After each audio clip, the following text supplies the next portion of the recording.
안녕하세요. 오늘도 사연살롱을 찾아주셔서 감사합니다. 저는 올해 50살이 된 여성이에요. 얼마 전 불현듯 7년 전 돌아가신 시아버님 생각이 나더라고요. 그래서 부족한 글솜씨지만 이렇게 사연을 적어보게 되었어요. 저희 아버님은 병을 얻기 전까지 가족들에게 무척이나 무서운 존재였어요. 며느리인 저는 그나마 괜찮았지만 남편과 시어머니는 아버님의 폭력에 많이 힘들어했죠. 술과 담배를 좋아하셨던 아버님은 험한 공사판에서 막노동을 하셨어요. 새벽 일찍 집을 나가서 저녁엔 술에 취해 돌아오시곤 했습니다. 술을 드신 아버님은 가족들에겐 공포의 대상이었죠. 시어머니는 물론 남편과 시누이들에게 폭언과 폭행을 일삼으셨고 가족들은 아버님을 피해 도망을 치곤 했대요. 그때의 상처 탓인지 남편은 연애할 때 입버릇처럼 얘기했었어요. 자긴 아버지 같은 사람은 절대 되지 않을 거라고요. 그래서일까요?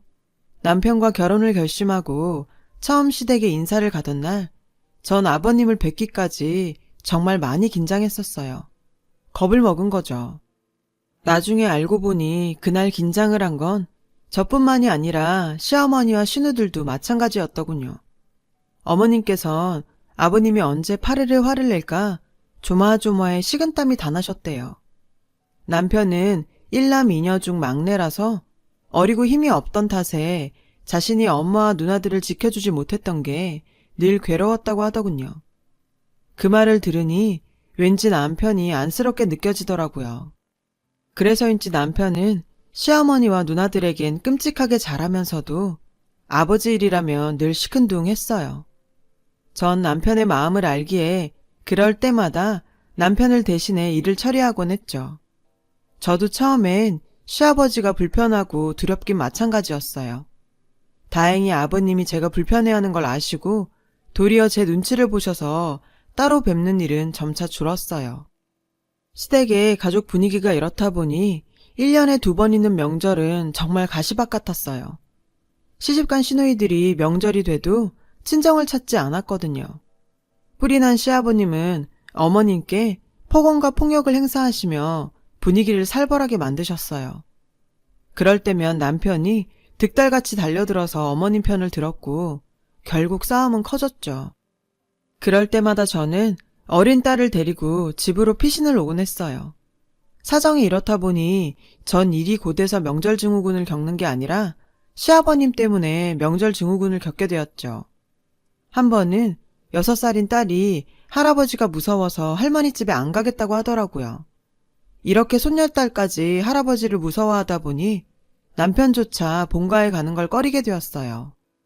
언제부턴가 가족 행사가 있을 때면 아버님을 빼고 다들 저희 집에 모였고 함께 밖에서 밥을 먹는 일이 잦아졌어요. 그럴 때마다 아버님은 당신만 빼놨다며 술을 마시고 살림을 부수며 분풀이를 했죠. 그런 악순환이 반복되다 보니 며느리인 저도 지치더라고요. 그렇게 몇 년이 지나 아버님의 회갑이 되었어요. 저는 다른 건 몰라도 회갑은 챙겨야 되지 않을까 해서 남편에게 조촐하게라도 식사 자리를 마련하자고 했고 내켜하지 않는 남편을 달래서 오랜만에 시댁에 가게 되었어요. 아버님은 내심 당신 생일에 저희가 온 게 좋으셨는지 처음으로 손녀에게 용돈까지 주셨어요. 저는 그 모습을 보고 오늘은 괜찮겠다 안심했죠. 하지만 술이 문제였어요. 시누들도 도착해 식사를 시작하려는데 기분 좋게 한두 잔 들어간 술이 화를 불러온 거죠. 화의 근원은 그동안 당신이 느꼈던 서러움이었어요. 뼈가 부서지게 벌어서 먹이고 키웠더니 자식 새끼들은 지 엄마만 감싸고 놀고 나만 빼고 밖에서 니들끼리 놀아? 그러고도 니들이 자식이냐? 애비 속도 모르는 나쁜 놈들. 한참을 마음에 쌓아놓은 것들을 꺼내놓으며 소리를 지르시는데 저는 속으로 망했다고 생각했어요. 그리고 급기야 큰 신우가 제게 한 소리를 하더군요. 옳게 내가 내 얼굴에 침 뱉는 거 아는데 앞으로 가족 모임 같은 거 하지 마. 내가 저 꼴 보기 싫어서 호적을 파고 싶은 심정이야. 그러자 어머님이 한마디 하셨죠. 첫째 너는 말을 꼭 그렇게 해야겠니? 에휴, 그래 며느리 네가 기껏 신경 써서 준비했는데 이렇게 되니 나도 면목이 없구나. 그냥 앞으론 마음만 받으마. 내가 이럴 줄 알고 애들 아빠랑 애들은 두고 왔잖아. 설마 했는데 사람 고쳐 쓰는 거 아니라고. 저 인간은 죽을 때까지 저거 못 고쳐. 작은 시누이까지 이렇게 나오니 솔직히 억울하더라고요. 속상하긴 저도 마찬가지인데 시누이들과 시어머니는 저를 탓하셨으니까요. 믿었던 남편마저 괜히 나서서 일을 만들었다고 절 원망했고요. 전 속으로 내가 다시는 이놈의 집구석 일에 참견하나 봐라. 이를 갈았어요. 그 사건 이후 시댁 식구들은 제각각 살기 바빴어요. 매년 시어머니 생신 때 모여서 밥 먹고 근황을 묻는 정도였죠. 그 외엔 모이는 일이 없었어요. 가끔 시아버지의 못된 버릇으로 시어머니가 저희 집에 피신 오시는 정도였죠. 그럴 때마다 저는 성난 남편을 말리기 바빴고요. 그러던 어느 날 남편이 어머님께 건강검진을 받게 해드리고 싶다고 하더군요. 그래서 저는 어머님을 모시고 종합병원에 가게 되었어요. 태어나 처음으로 하는 종합검진에 어머님은 혹여 나쁜 병이라도 걸렸을까 걱정하셨죠. 전 그런 어머님을 안심시키며 고부간에 이런저런 이야기를 나누게 되었어요. 물론 대부분 시아버지 얘기였죠. 저는 어머님의 얘기를 듣다 조심스럽게 물었어요. 어머니, 아버님 때문에 이렇게 힘드신데 왜 같이 사시는지 이해가 안 가요. 저 같았음 벌써 이혼했을 것 같은데. 며느리로서 할 소린 아니었지만 당시 저는 그 부분이 가장 이해가 안 갔거든요. 자식들도 다 커서 시집장가를 간 마당에 무슨 정이 있다고 그렇게 함께 사시는지 아무리 생각해도 모르겠더라고요. 그러자 어머님께서 이러시더군요. 나라고 그런 생각 안 했겠니? 그래도 미우나 고우나 내 남편인걸. 그리고 성질은 불같아도 속은 또 안 그런 사람이다. 부부가 40년을 넘게 살면 이런 걸까요? 시어머니의 말을 듣고 저는 더 이해가 가지 않더군요. 나도 남편이랑 더 오래 살다 보면 시어머니의 마음을 알게 될까 생각했죠. 다행히 어머니의 검사 결과는 나이에 비해 모두 양호하셨어요. 의사 선생님도 혈압관리와 꾸준하게 운동을 하라는 말만 하시더라고요. 하지만 문제는 다른 데 숨어 있었죠. 며칠 뒤에 어머님이 다급한 목소리로 전화를 하셨더라고요. 지금 당장 집으로 와달라고요. 제가 시댁에 도착하니 아버님이 의식을 잃고 쓰러져 계셨어요. 화장실에서 혈변을 보시고 의식을 잃으셨다더군요. 전 너무 놀라 119에 전화를 했고 곧 응급차가 도착해서 아버님을 싣고 병원으로 향했어요. 전 놀란 시어머니를 진정시키곤 남편과 시누이들에게 연락을 돌렸어요. 그러는 사이 아버님은 필요한 검사들을 받으셨고요. 그리고 드디어 검사 결과가 나왔어요. 대장암 말기였어요. 설상가상으로 오랫동안 술, 담배를 하도 하셔서 간과 폐도 성하지 않으셨죠. 저는 혹여 아버님이 잘못되시진 않을까 걱정하고 있었는데 의외로 남편과 시누이들은 담담해 보이더군요. 시누이들은 이 핑계 저 핑계를 대며 병원에 오지 않았고 남편 역시 병원에는 왔지만 아버님이 계신 병실엔 들어가지 않았어요. 어머님과 제가 교대로 병상을 지키며 아버님 간호를 맡았어요. 그런데 아버님은 그 와중에도 같은 병실을 쓰는 다른 환자에게 성질을 부리셔서 어머님과 전 많이 곤란했어요. 하는 수 없이 전 아버님을 1인실로 옮겼고 그 탓에 병원비의 부담은 커졌죠. 나중에 남편은 왜 허락도 없이 1인실로 옮겼냐며 시키지도 않은 짓을 했다고 제게 뭐라고 하더군요. 정말 억울하고 기가 찼어요. 자식들은 코빼기도 보이지 않는 상황에 저한테 병간호까지 떠넘긴 사람이 할 소린가요? 미안해하긴커녕 큰 소리치는 남편을 보니 그 아버지의 그 아들이란 생각까지 들더군요. 하지만 저는 더 일을 키우고 싶지 않아 아무 말도 하지 않았어요. 그런 날이 지나고 저희 아버님은 수술을 받게 되었어요.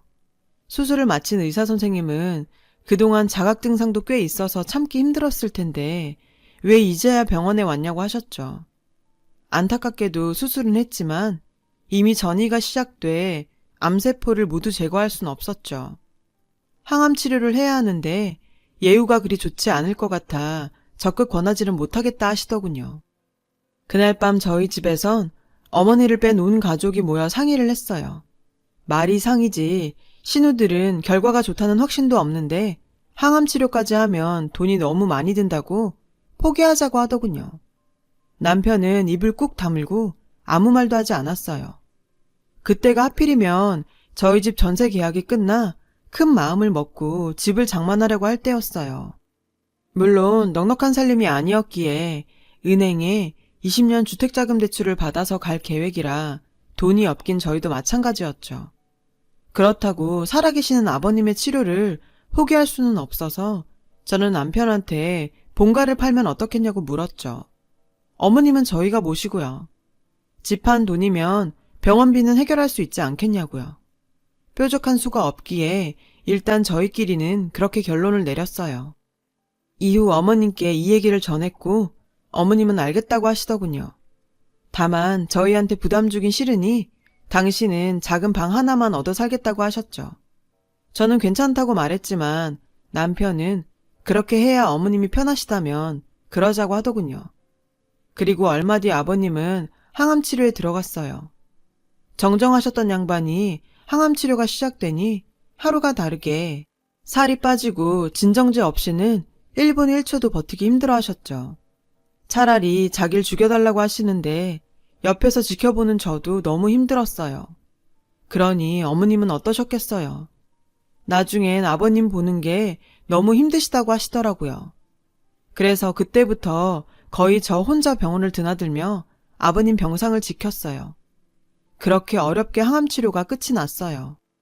다행히 아버님의 상태는 조금 차도를 보이는 듯 했고요. 그런데 문제는 시댁 식구들이 여전히 아버님을 만나는 걸 꺼려한다는 거였죠. 그 무렵 남편은 회사 일로 바빴고 시누이들은 각자 집안의 사정을 핑계로 병원을 찾지 않았죠. 믿었던 어머님도 어떤 이유인지 당신 남편을 먼 발치에서만 볼 뿐 다가가지 않으려 했어요. 이러니 긴 병간호에 저만 죽어나갔죠. 긴 병엔 효자 없다고 저도 저대로 힘들고 스트레스가 쌓여 남편과 시댁 식구들한테 불만이 쌓여갔어요. 한창 엄마 손이 필요한 딸에게 미안했고 디스크 수술을 받게 된 친정엄마한테도 죄송했어요. 적어도 수술 당일엔 제가 가봤어야 했지만 아버님 병실을 비울 수가 없어 그러지 못했거든요. 나이 든 친정아버지가 많이 힘드셨을 거예요. 그 일을 계기로 저도 저 나름의 속상함과 불만이 터져 나와서 퇴근이 늦어 못 온다는 남편한테 병원으로 오라고 소리쳤고 마지못해 병원으로 달려온 남편 앞에서 저는 참았던 분노를 터뜨렸어요. 정말 당신이랑 당신 식구들 해도 너무해. 내가 당신 부모 병수발 드느라 내 부모 수술하는데도 못 가야 해? 당신네 식구들은 도대체 언제까지 내 손 빌려서 일 처리할 건데? 말해봐. 전 감정이 격해져서 눈물이 터져 나왔고 하필 그 순간 잠에서 깬 아버님은 그런 제 모습을 모두 보고 말았어요. 아버님은 물끄러미 절 바라보시기만 할 뿐 아무 말도 하지 않으셨죠. 그날 이후 아버님은 깨어있는 시간보다 잠들어 있는 시간이 더 많아지셨어요. 의사 선생님은 그간 수술과 항암 치료로 체력이 떨어진 데다 살고자 하는 의지가 사라져서 그런 걸지 모른다고 하시더군요. 저는 모든 게 저 때문인 것 같아 죄책감을 지을 수가 없었어요. 그래서 그 뒤로 매일 사죄하는 마음으로 아버님의 곁을 지키며 주무시는 아버님께 제 마음을 솔직하게 전하곤 했어요. 아버님, 내일은 입춘이에요. 아버님이 병원에 오신 지도 이제 1년이 넘어가네요. 솔직히 이렇게 오래 아버님 병간호를 하게 될 줄은 몰랐어요. 한다고 하지만 사실 전 그렇게 좋은 며느리도 아니고 저도 민주 아빠 따라 아버님 원망 많이 했던 것 같아요. 제 얘기가 이어지는데도 아버님은 눈을 감고 계셨고 그 때문인지 저는 안심하고 제 속내를 아버님께 털어놓을 수 있었죠. 아버님, 오늘 날씨가 얼마나 좋은지 모르시죠? 혹시 깨셨는데 눈 안 뜨시고 계신 거 아니세요? 그러면 저도 민주 아빠 따라 아버님 미워할 거예요. 정말 그러기만 하세요. 저 그럼 아버님 며느리 안 할 거예요. 그날 제가 남편한테 소리친 거 들으시고 마음 상해 이러시는 거면 정말 죄송해요. 그래도 아버님, 제발 노여움 푸시고 눈 좀 떠주세요. 네? 그날 밤도 저는 집에 가기 전 아버님 병상을 지키며 속마음을 털어놓았어요. 그러다 무심코 고개를 올려보니 글쎄 아버님이 절 물끄러미 보고 계시지 뭐예요. 전 너무 놀라 벌떡 일어났어요. 아버님, 일어나셨어요? 도대체 며칠 만에 깨신 건지 아세요? 제가 놀라서 횡설수설하자 아버님은 저에게 가까이 오라는 듯 손짓하셨고 저는 하실 말씀이 있으신가 해서 귀를 가져갔어요. 그랬더니 뭘 하시는지 아세요? 네가 너무 시끄럽게 해서 도저히 잠을 잘 수가 없다. 글쎄 이러시더라고요. 근데 이 말을 듣고 얼마나 안심이 되던지 한편으론 쥐구멍이라도 숨고 싶었지만요. 그 후 아버님은 무슨 이유인지는 가르쳐 주시지 않고 당신이 깬 걸 가족들에겐 말하지 말라고 신신당부를 하셨어요. 그리고는 저에게 저만 알고 있으라며 이야기를 시작하셨죠. 저는 그 이야기를 듣고는 아버님이 깨신 것보다 더 큰 충격에 휩싸였어요. 지금부터 하는 얘기는 그저 내 마음의 그릇이 그 정도라 덜고 싶어하는 말이니 너만 알고 있었으면 좋겠다. 그렇게 시작된 아버님의 이야기는 대략 이랬어요. 중매로 만난 아버님과 어머님은 만난 지 3개월 만에 혼인신고를 하고 같이 사셨대요. 어려운 형편이라 지하 방 한 칸을 얻어 신혼을 시작했는데 어느 날 한 남자가 아버님을 찾아와 자기가 당신 부인의 남편이라는 황당한 소리를 하더라지 뭐예요. 그 말에 아버님은 그 사람을 집 밖으로 내쫓으셨죠. 하지만 의심스러운 마음은 지울 수 없었고 결국 어머님의 과거를 캐고 다니셨대요. 그러다 어머님이 그때 왔던 남자와 3년이나 사실혼 관계로 살았다는 걸 알게 되신 거죠. 아이도 있었는데 아이는 태어날 때부터 몸이 약해서 결국 태어난 지 50일도 안 돼 세상을 떠났대요. 남자 집에서는 어머님을 며느리로 인정하지 않았고 어머님은 그대로 맨몸으로 쫓겨나면서 저희 아버님을 만나 결혼을 하게 되신 거죠. 아버님은 모든 사실을 알고 나니까 어머님한테 배신감이 들어 더는 같이 못 살겠다고 생각하셨대요. 하지만 하필 그때 첫째 신우가 생겼고 아버님은 어머님한테 그간의 일을 다 얘기하신 거죠. 어머님은 용서를 빌며 평생 아버님 뜻에 따라 살 테니 내치지만 말아달라고 애원하셨다더군요. 그때 희순이만 아니면 난 이 시애미랑 헤어졌을 거다. 근데 또 자식 키우며 살부대 끼고 사니까 지난 일은 잊고 사라지더라. 그래 이것도 운명이구나 하고 살려고 했는데 문제는 그 다음부터 네 시애미가 날 무서워하지 뭐냐. 나만 보면 지레 놀라서 토끼눈을 하는데 그럴 때마다 이상하게 속에서 부하가 치밀어 손찌검을 하곤 했지. 애들은 그런 나를 지 엄마를 괴롭히는 파렴치한처럼 봤고 그걸 보곤 가만히 있을 수가 있겠니? 애들한테 손찌검까지 하게 됐지. 그 말씀을 하시는데 아버님 눈가가 촉촉히 젖어 있었어요. 그래서 저는 용기를 내서 제 생각을 말했죠. 지금이라도 가족들한테 아버님 마음을 얘기하세요. 저도 그랬고 모두 아버님을 오해하고 있잖아요. 그러자 아버님은 고개를 저으셨어요. 그럼 애들이 지 엄마 과거를 알게 될 거 아니냐. 그건 또 내가 집사람한테 못할 짓이고 미안하지만 너만 알고 있는 게 좋겠다. 내가 무덤까지 가지고 가려고 맹세한 일인데 이렇게 코앞에 죽음이 다가오니 억울한 생각이 들어서 주책 없이 너한테 집만 주었구나. 미안하다 아가. 모든 얘기를 듣고 보니 조금은 아버님이 이해가 갔어요. 그렇다고 아버님 폭력을 옹호하는 건 아니에요. 심정적으로 연민을 느낀다는 거죠. 그날 이후 아버님은 마음의 짐을 조금은 내려놓으신 것 같았어요. 가족들에겐 여전히 주무시는 모습으로 지내셨고 한 달 정도 뒤에 정말로 곤히 주무시듯 세상을 떠나셨죠. 임종이 가까워진 그 순간 아버님 병실은 너무나도 고요했어요. 전 저만 알라고 하신 아버님과의 약속을 깨고 어머님께 아버님께 들은 얘기를 꺼냈어요. 미리 말씀 못 드려 죄송해요. 아버님이 하도 부탁을 하셔서 어쩔 수가 없었어요. 그런데 저대로 가시게 하면 제가 내내 마음에 걸릴 것 같아요. 어머님만큼은 아버님 마음을 알아주셨으면 좋겠어요. 제 말에 어머님은 놀란 얼굴로 끝내 바닥에 주저앉아 한참을 우셨어요. 하지만 임종이 얼마 남지 않은 시점이라 저는 어머님을 달래 병실로 들어갔어요. 어머님은 아버님의 손을 잡아주셨어요. 다른 식구들은 눈이 휘둥그레져서 저를 쳐다봤고 저는 모르는 척 고개를 떨궜죠. 남편은 아버님의 임종을 확인하곤 마치 기다렸다는 듯 빈소를 차렸고 그렇게 아버님의 장례식은 진행됐어요. 돌아가신 시각이 밤 10시가 조금 안 된 시각이었는데 빨리 장례를 시작해야 3일 중 하루를 쓸 수 있다며 남편은 분주한 모습이었죠. 시누이들도 3일장을 꼬박 치르면 너무 힘드니 차라리 잘 됐다며 아버지가 마지막엔 도움이 되었다고 좋아했어요. 그 말을 듣는데 순간 화가 치밀어 오르더라고요.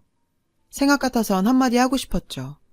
그런데 그 순간 니들은 아버지가 세상을 뜨셨는데 이게 무슨 경우니? 비록 너희한테 몹쓸 짓한 아버지지만 그래도 이러면 안 되는 거 아니냐?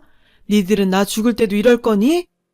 어머님은 입술을 파르르 떨며 남편과 시누이들을 혼내셨어요.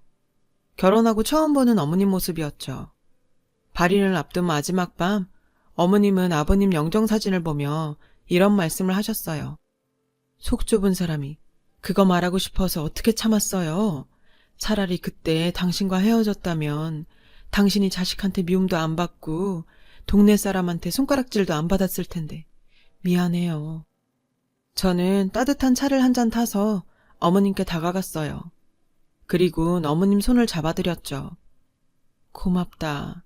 네가 아니었으면 나도 내가 무슨 짓을 했는지 잊고 살 뻔했구나. 아니에요.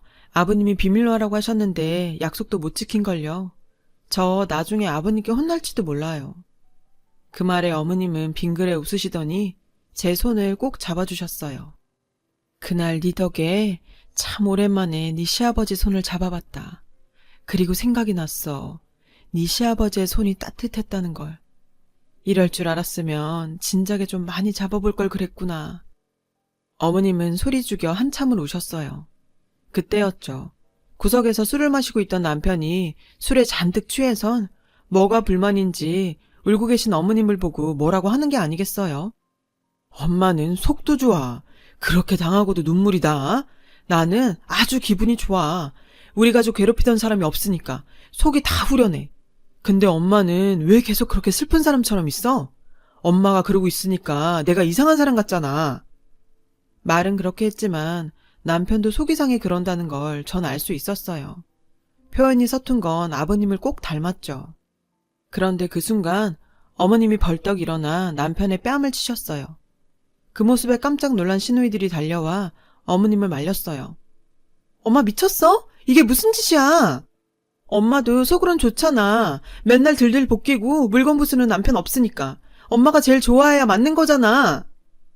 딸들의 철없는 말에 어머님은 더는 안 되겠다 싶으셨는지 비밀에 붙였던 당신의 과거를 직접 이야기하셨어요. 남편과 시누이들은 믿을 수 없다며 인정하지 않았고 남편은 놀라지 않는 절 보며 원망하듯 쳐다봤어요. 그렇게 발인을 하는 날이 밝았어요.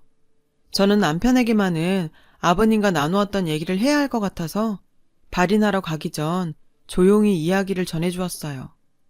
남편은 묘지로 가는 내내 오열했어요. 시누이들도 훌쩍훌쩍 울기 시작했고 아버님 가시는 마지막 길은 눈물바다가 되었어요. 평생 자식들에게 미움만 받던 아버님은 그렇게 가족들과 화해를 하고 영면에 드셨습니다. 지금도 저는 가끔 아버님과 얘기를 나누었던 그날 밤을 떠올려요. 아버님은 저에게 짐만 주고 간다고 하셨는데 시간이 지나고 보니 그건 짐이 아니라 당신과 나눈 소중한 추억이었죠. 다음 달이면 저희 아버님 7주기예요. 저는 형식 같은 건 잘 모르는 며느리라 그저 살아생전에 좋아하셨던 것들을 준비하는데 그 중에서 가장 중요하게 생각하는 건 온 가족이 다 모이는 거예요. 살아계실 때 당신만 소외되었다고 서러워하셨던 아버님 마음을 이날은 꼭 달래드리고 싶거든요. 가족들도 이런 제 마음을 알고 늘 누가 먼저랄 것도 없이 찾아오고 있고요. 아버님은 저희에게 가족이라는 정말 커다란 선물을 주고 가셨습니다. 모든 헤어짐은 어떤 형태로든 미련이 남는 것 같아요. 나쁜 기억은 깎이고 좋았던 기억은 시간이 지날수록 견고해지니 결국 남는 건 추억이더라고요. 여러분들은 부디 후회가 남지 않도록 가족들과 많은 대화를 나누시길 바래요. 지금까지 제 사연을, 아니, 저희 시아버님 사연을 들어주셔서 감사합니다. 여러분, 사연 댓글에 응원과 현명한 조언 부탁드려요. 좋아요와 구독은 저에게 큰 힘이 됩니다. 오늘도 좋은 일 가득하세요.